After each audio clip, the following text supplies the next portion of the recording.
Welcome. Today I'm going to show you how to fix the 4GB VRAM issue for your RTX 3050 Ti or your GTX 1650. Also, it works with other video cores as well. Like, if you have other video cores that has 6GB VRAM, you can go ahead and try this one. Also, if you have 4K 90 24GB, you can go ahead and try this one as well. But with this example, we're going to try on RTX 3050 6GB. Go ahead and click on manual download, slow download. Download the file.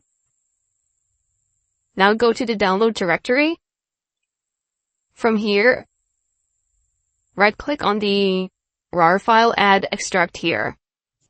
Then what you're going to do is go ahead and copy or cut the files. Now go to your game directory. With this example, let's say this is the God of War Ragnarok. Double click on it and just paste everything in here. Alright, paste. And that's basically it.